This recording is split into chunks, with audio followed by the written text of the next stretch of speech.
The solicitor arrived on a Tuesday, which was the day Harriet Vane swept the upper landing. And so she was there to see his face, when the parlor door opened and Mrs. Aldercott walked out of it pale as chalk. She did not hear the words spoken inside. She heard only the silence that followed them, and then the sound of her own broom moving again, because that was the thing a governess learned quickest.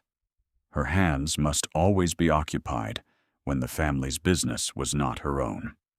The solicitor, a Mr. Burley of Burley and Sons, carried a leather satchel that creaked with every step. He paused at the foot of the stairs and looked up at her, and something in his expression was careful in a way that made her chest tighten with a presentiment she could not name. She had been in the Aldercott household for 3 years.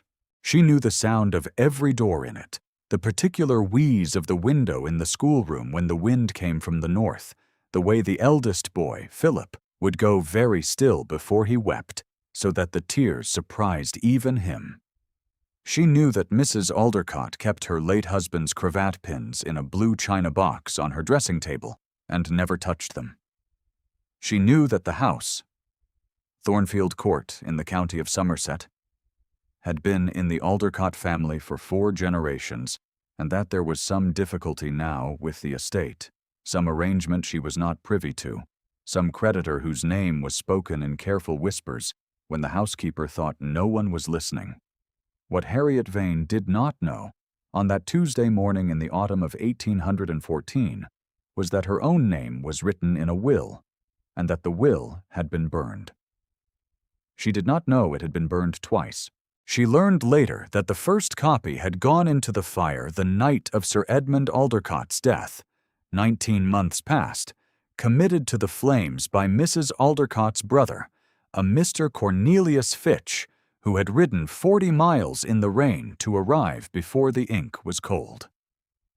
She learned later still that there had been a second copy, lodged with a different solicitor in Bath, a Mr. Burley of Burley and Sons, a man whose leather satchel creaked when he walked, and whose expression, when he looked up at her on the landing that Tuesday morning, was careful, because he already knew something she did not. He looked up at her, and then he looked away, and she went on sweeping.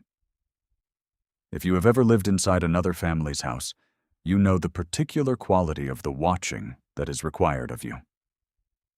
Harriet had learned to watch everything without appearing to watch anything. She watched now as Mrs.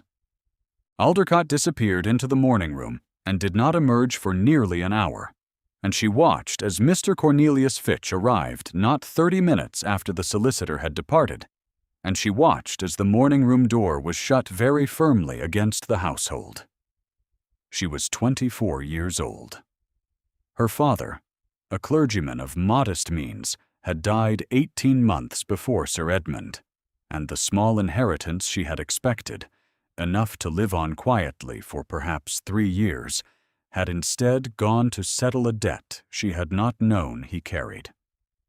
She had taken the post at Thornfield Court because Philip Aldercott was a serious, unhappy boy who needed a governess capable of taking him seriously, and because she had nowhere else of consequence to go. She was good at her work. This was the only currency she possessed, and she spent it with discipline. She did not think about the solicitor's careful expression again until that evening, when Mrs. Aldercott's maid, a girl named Bess, knocked on the door of the schoolroom and told her that she was wanted in the parlor. Mrs. Aldercott sat in the chair that had been her husband's, which Harriet had never seen her occupy before. Cornelius Fitch stood at the fireplace. He was a broad man in his 50s, with the particular brand of assurance that comes not from accomplishment, but from having never been required to doubt himself, and he looked at Harriet the way a man looks at furniture he has not yet decided whether to keep or sell. "Miss Vane," Mrs. Aldercott said. Her voice was measured. She had always been a measured woman. "I am afraid there are some matters relating to my husband's estate that require your attention. A document has come to light." Harriet stood with her hands folded and waited. "Some nonsense in Edmund's papers," Cornelius said. He did not look at her while he said it. He looked at the fire. "A provision that was apparently not properly communicated. A clerical matter. Nothing more. Edmund was a sentimental man." "Mr. Fitch," Mrs. Aldercott said, with a precision Harriet had not heard from her before. Cornelius turned from the fire. He looked at Harriet then, and his assessment of her was complete and uncharitable, and expressed in the angle of his chin alone. "You are to be informed," he said, "that you were remembered in Sir Edmund's will. A small sum, £50, I believe. A testament to the esteem in which you were held in this household." He paused, and in the pause was everything he meant to communicate. "You will appreciate, Miss Vane, that the estate is considerably encumbered at present. Any such provision must necessarily be delayed." Harriet said, "I understand, Mr. Fitch." And she said it in the voice she reserved for moments when she understood rather more than she was supposed to. She did not yet know it was not £50. She did not yet know the sum was £300 per annum, a lifetime income, and a cottage on the Aldercott estate called Wren Cottage that her former employer had purchased outright for her in the years before his death, in acknowledgment that she had, as he had written in the document, given my children the education I could not purchase elsewhere for any sum.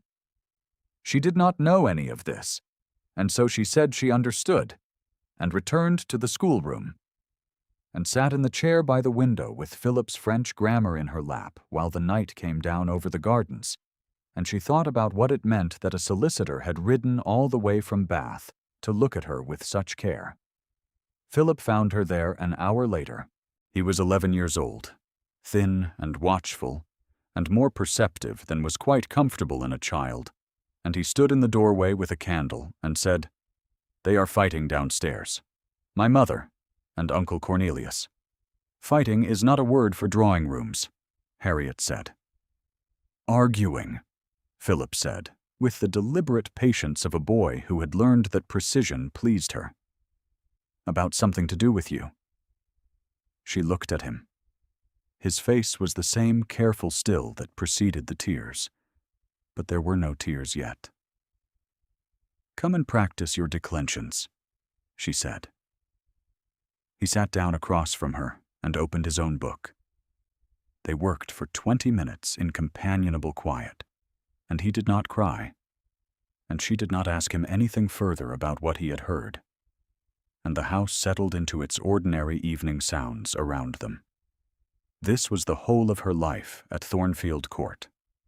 3 days later, she was summoned again. And this time, Cornelius Fitch was not in the room.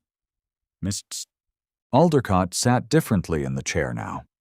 Not more at ease, precisely, but with the quality of a woman who had made a decision she would not be moving back from.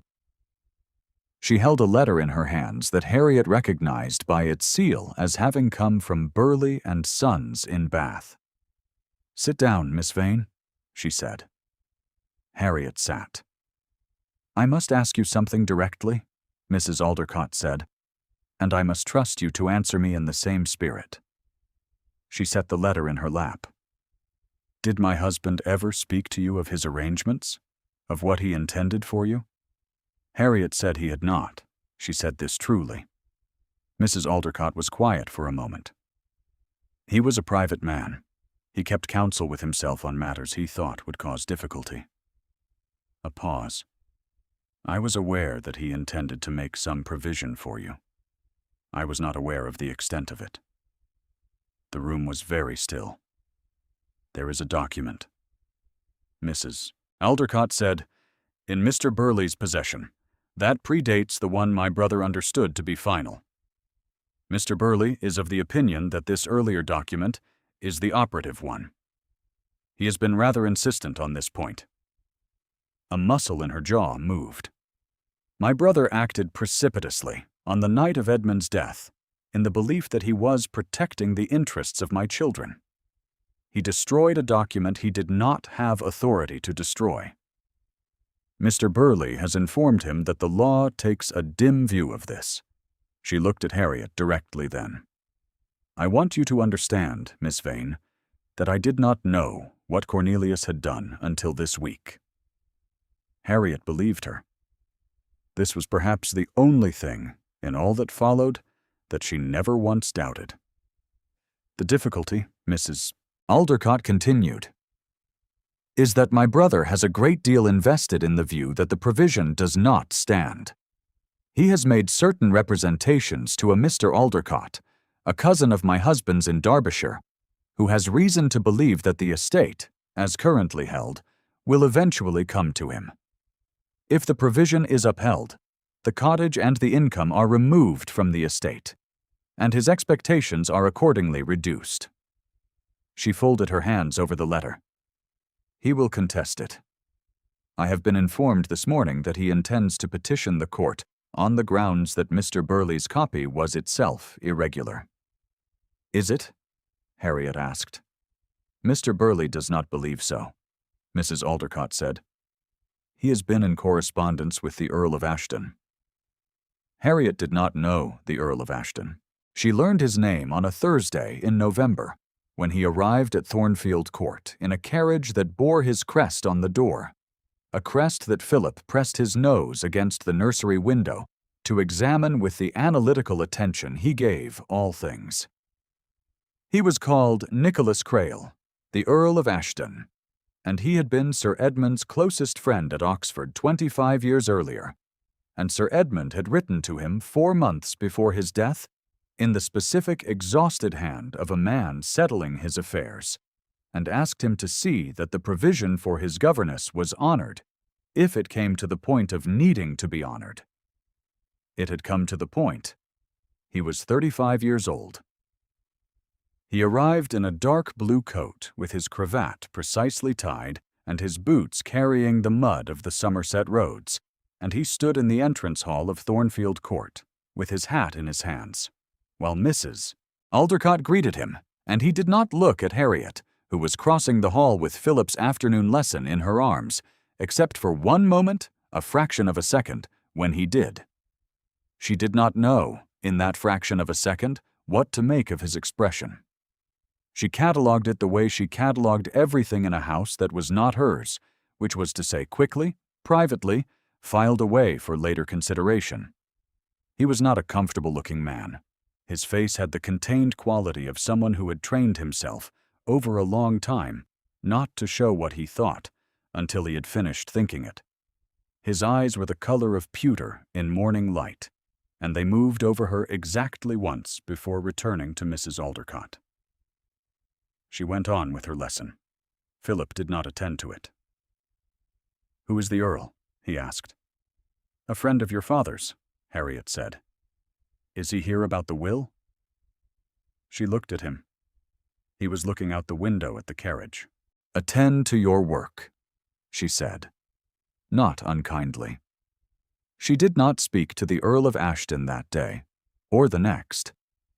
He was closeted with Mrs. Aldecott, and then with the household's man of affairs, and Harriet moved through the house in the ordinary tracks of her day, the schoolroom and the gardens and the servants' dinner.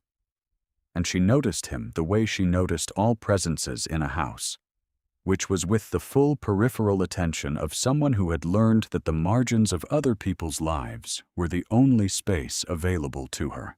She noticed that he took his dinner standing at the window of the library rather than at the table, which the footman found irregular enough to mention to the housekeeper in the passage outside the schoolroom. She noticed that he asked Philip, at their one brief encounter in the entry hall on the second day, what he was reading, and listened to the answer with the quality of attention that Philip almost never received from adults, which made the boy go very pink and very precise simultaneously. She noticed on the third morning that he was standing in the kitchen garden when she brought the children out for their afternoon air, and that he did not look at her, and that the deliberateness of not looking at her cost him something she could not quite name. "He does not speak much," Philip said, watching him from across the frost-stiff garden. "That is not a deficiency," Harriet said. "No," Philip agreed, with more certainty than she had expected. And she understood that the boy had already arrived at a conclusion about the Earl that she had not yet permitted herself.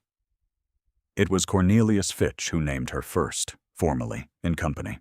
He arrived unannounced on the 4th day of the Earl's visit, which she learned afterward was not by accident. He had been told of the visit.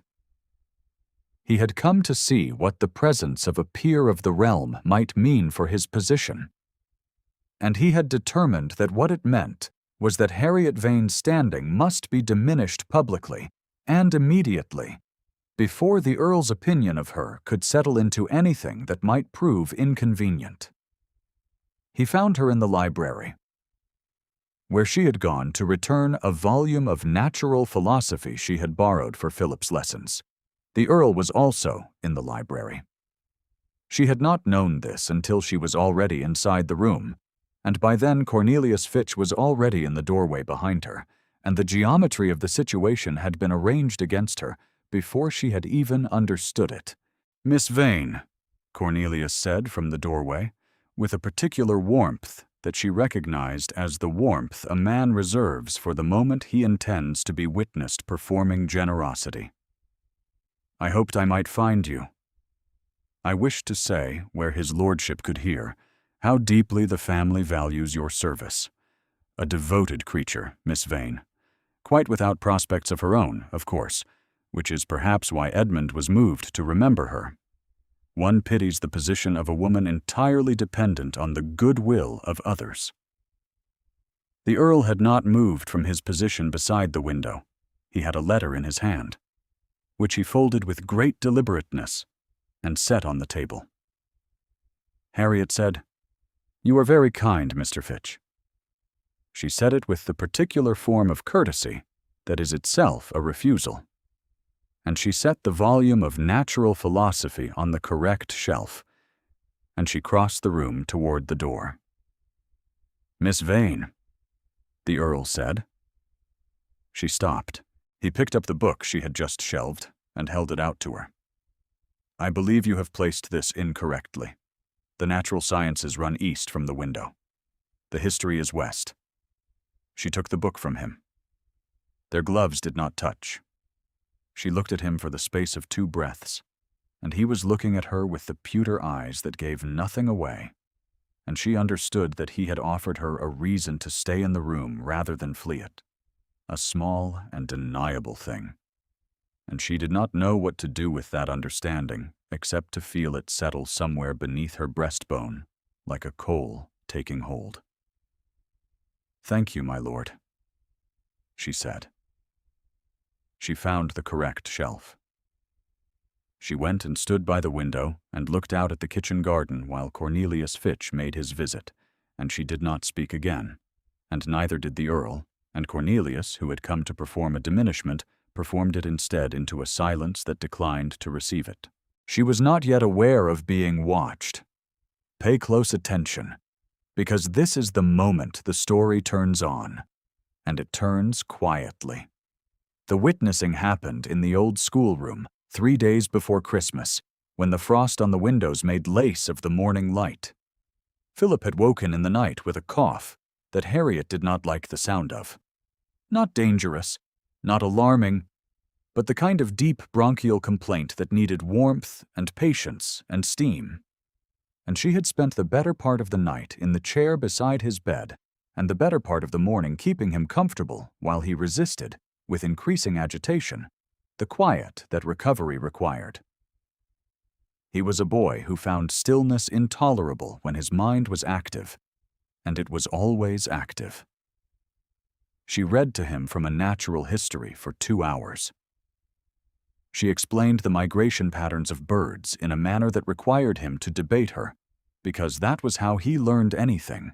She played 3 games of chess with him, losing the second deliberately and the third by genuine skill. And when he finally slept, she sat at the window and looked at the frost lace, and thought about Wren Cottage, which she had never seen, and about the £300 per annum, which she had not yet permitted herself to think about directly, only around the edges. She did not hear the Earl come in.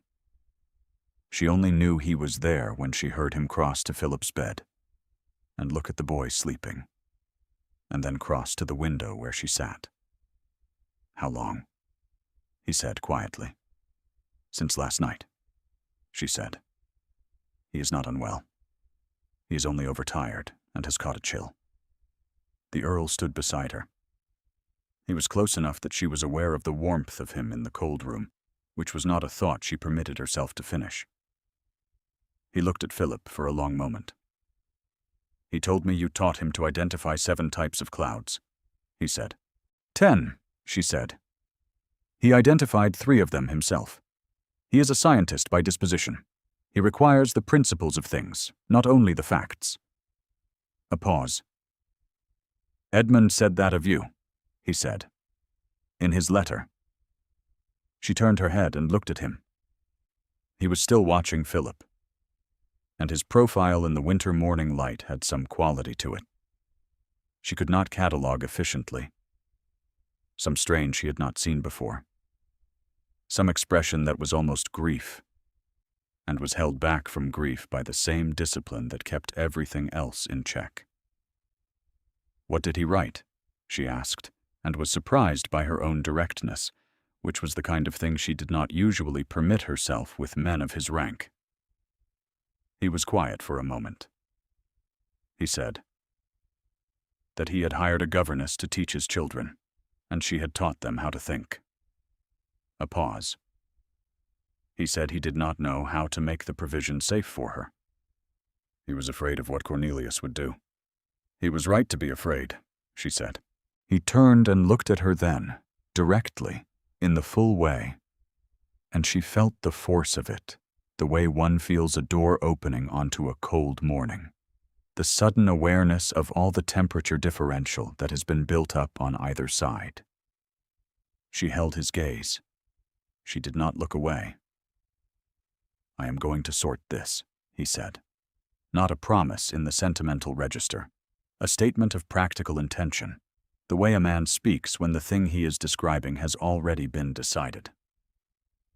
"Mr. Fitch is preparing to contest the provision in court," she said.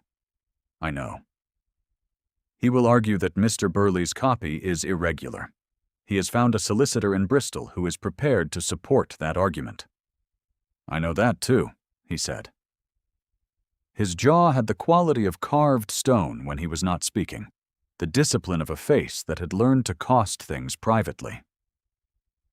"There is a 3rd copy." She went very still. "Edmund lodged one with the bishop," he said.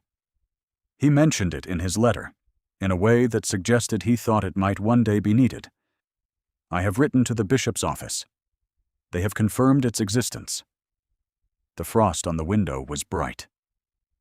Philip's chest rose and fell with the steady breath of healing sleep.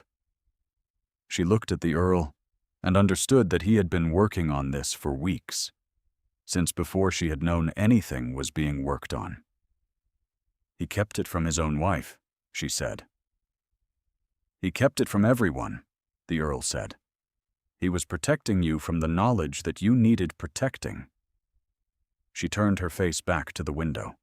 The frost lace had begun to melt along the lower edges, small, clear rivulets running down the glass. She was aware of a feeling in her chest that she could not identify with precision, something between the recognition of great kindness and the sharp grief of knowing it had come too late from the person who had felt it. "Cornelius must not know about the bishop's copy," she said, "until the moment it can no longer be suppressed." "No," he agreed. "If he knows in advance, he will find a means to obstruct it." "He will try," the Earl said. "He will not succeed." She looked at him. He was looking at Philip, and his profile was that quality again, the almost grief, and she thought she understood it suddenly. He was looking at a boy whose father had died, and she thought he knew something about that from the inside. And she thought this was a thing she would not ask him about. Not yet. She was 24 years old, and had not permitted herself to want much for a very long time. She sat in the cold schoolroom and watched the frost melt and knew, with a precision that had nothing to do with sentiment and everything to do with the body's own kind of knowledge, that she was in trouble of a different sort, entirely from the legal sort. If you are wondering whether he knew, the answer is that he did not yet know he knew. She should tell you what happened at the Christmas assembly in the village of Morton Stoke, because this is where Cornelius made his most public attempt, and where the season's machinery first turned against itself. The assembly was held on the 23rd of December, in the old hall above the post office, which had been decorated with holly and candle stands, and which smelled warmly of tallow and cider.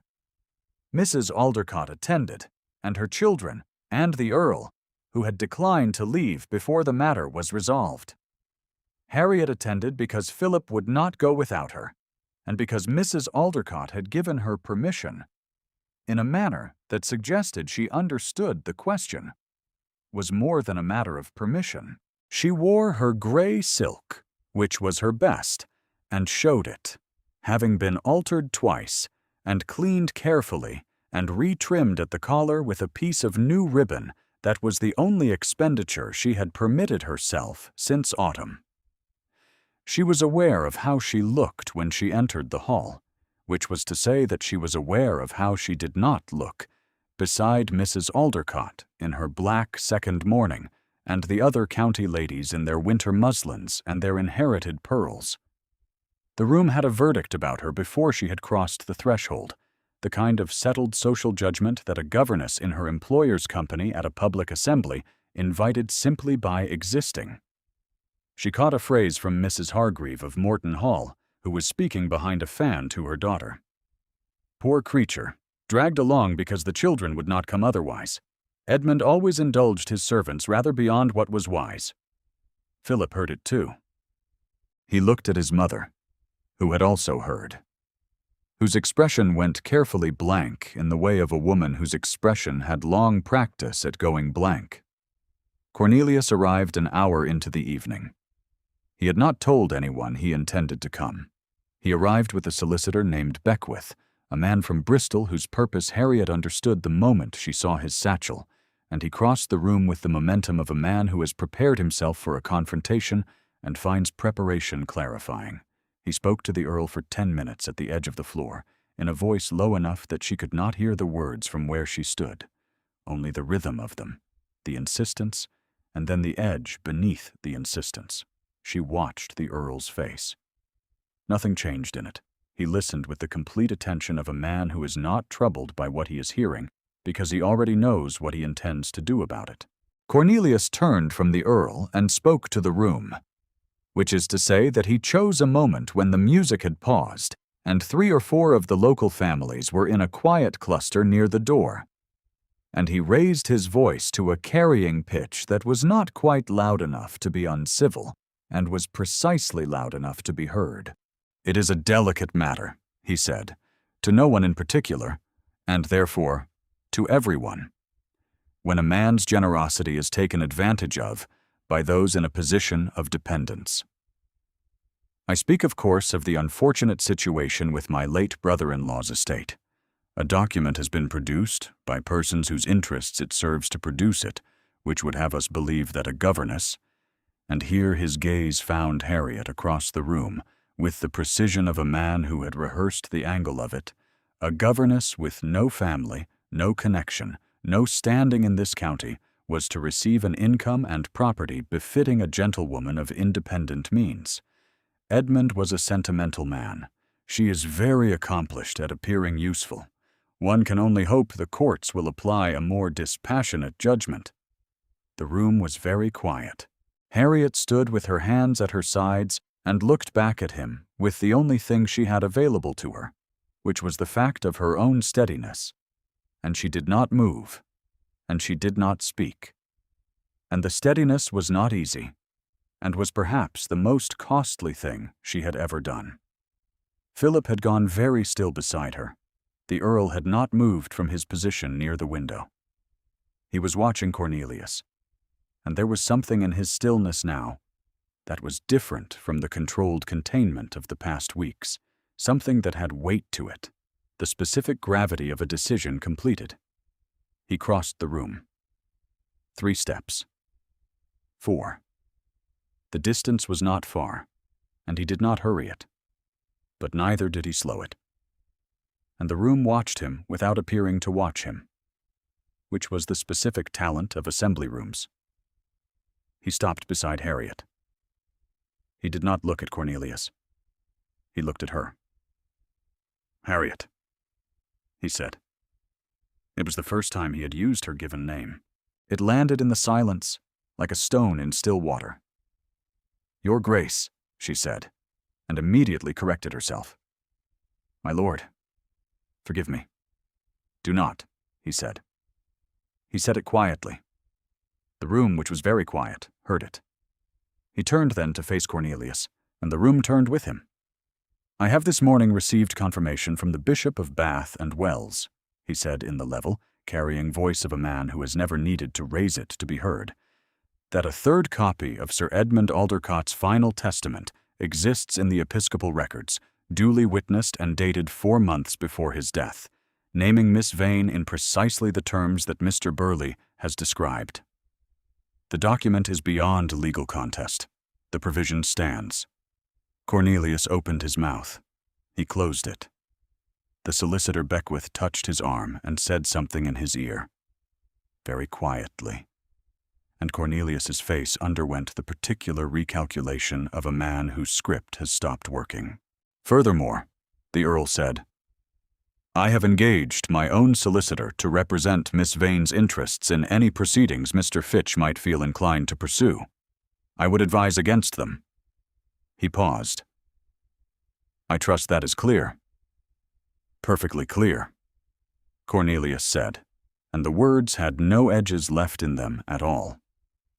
The music, which had been paused, began again. The room exhaled.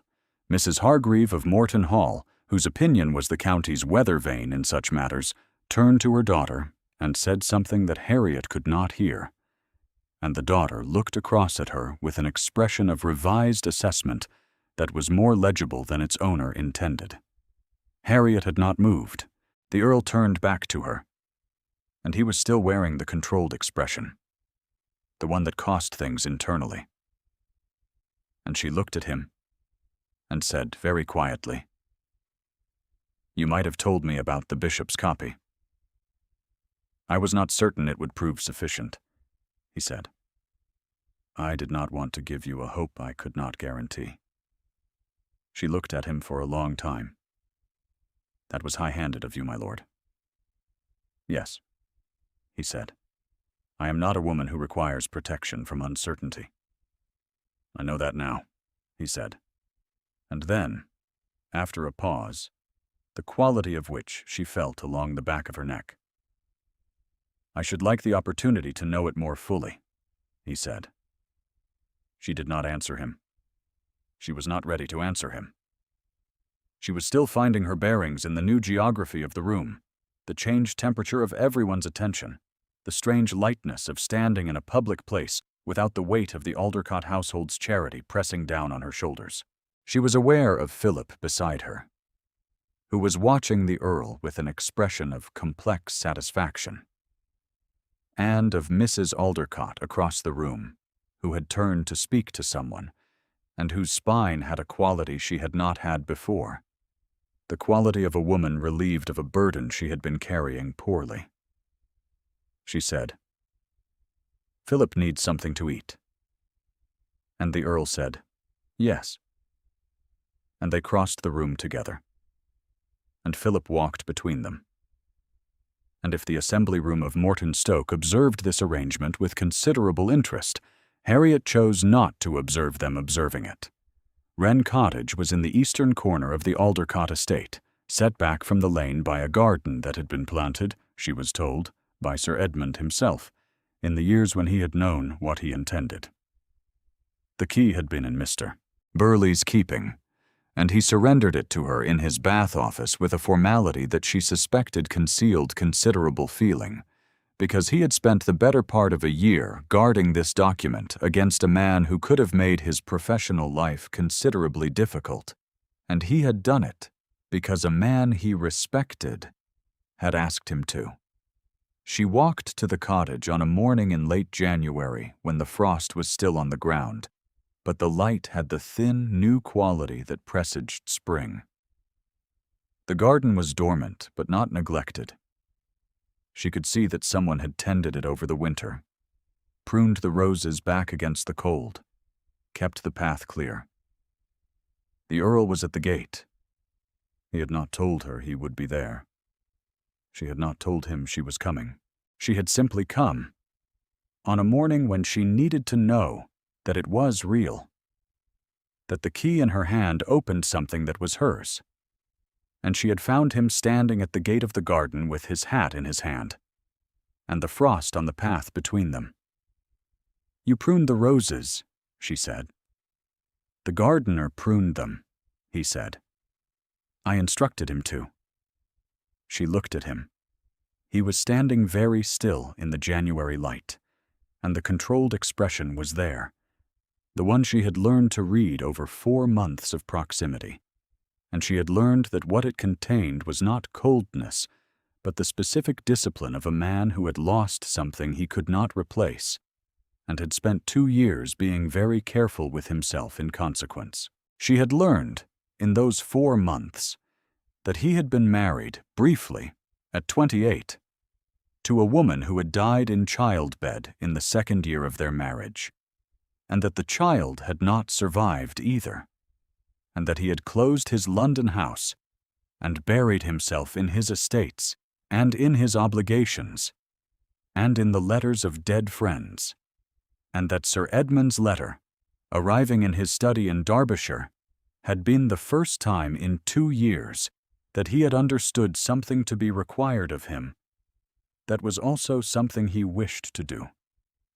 She had learned this in pieces, in the way she learned everything, in houses that were not hers, at the edges of things. She crossed the frozen path to where he stood and held out the key. "Come in," she said. He looked at the key.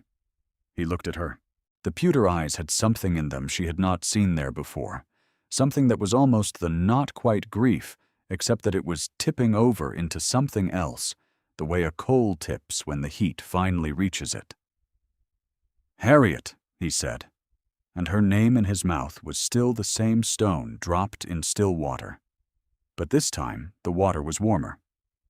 "Come and see the cottage," she said. "And then, if you like, you may tell me whatever it was you came here to say." He took the key from her hand. Their gloves touched, barely, the briefest press of wool against wool, and she felt the warmth of it through the fabric in a way that had nothing to do with the temperature, and everything to do with the body's own accounting. He opened the gate. The cottage was small and well-built, and smelled of cold hearths and lavender and the particular cedary damp of rooms long closed.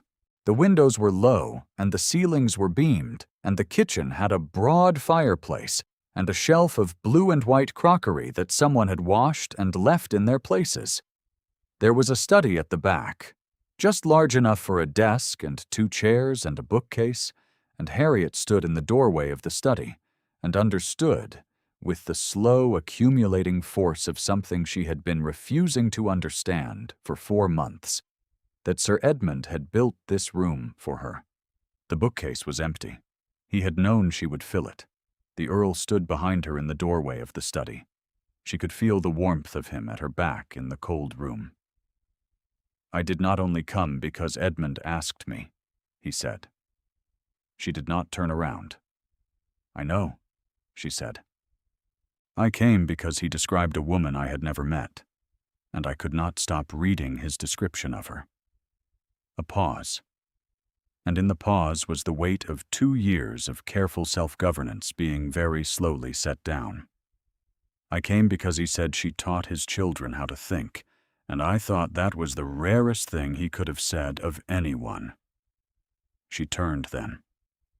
He was closer than she had realized, close enough that she had to look up to see his face, and his face had finally let the thing through.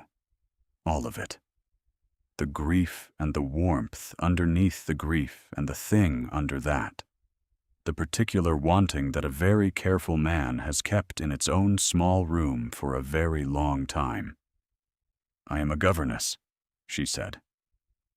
"I have £53 in savings, and a cottage I have not yet spent a night in. I know what you are," he said. His voice was low and level, the way it always was, but there was nothing held back from it now. "I have known for some time." She looked at him.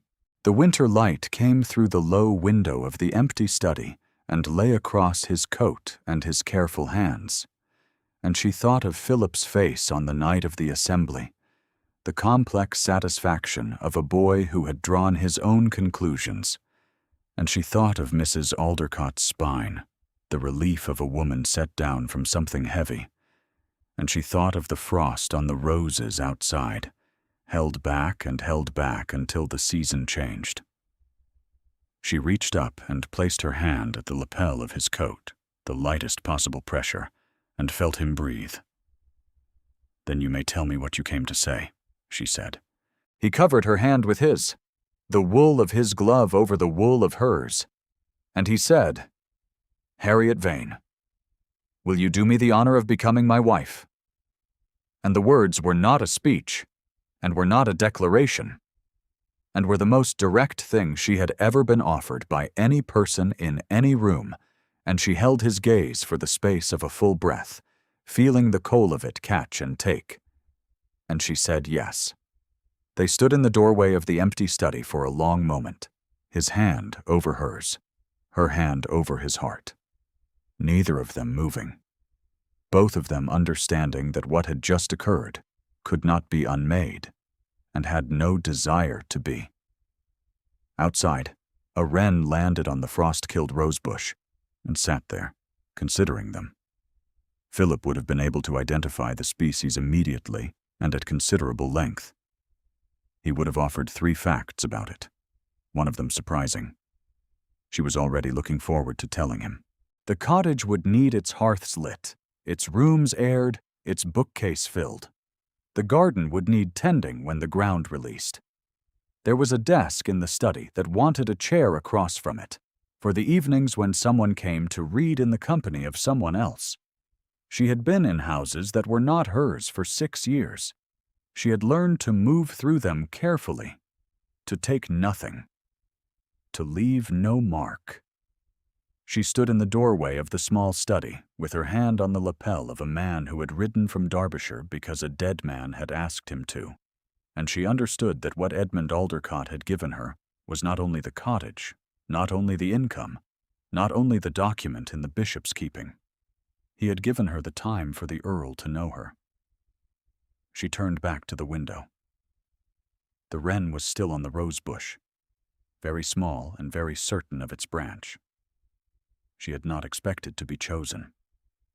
She had expected to endure, and she had endured, and it had brought her here, to this room, to this man, to the key in his hand, and the frost outside, and the warm certainty settling in her chest of a fire that has finally, after a long cold season, found the wood it was made to light. If Harriet's story has stayed with you, you are welcome to leave a word in the comments. She earned every word of it. The wren did not fly away.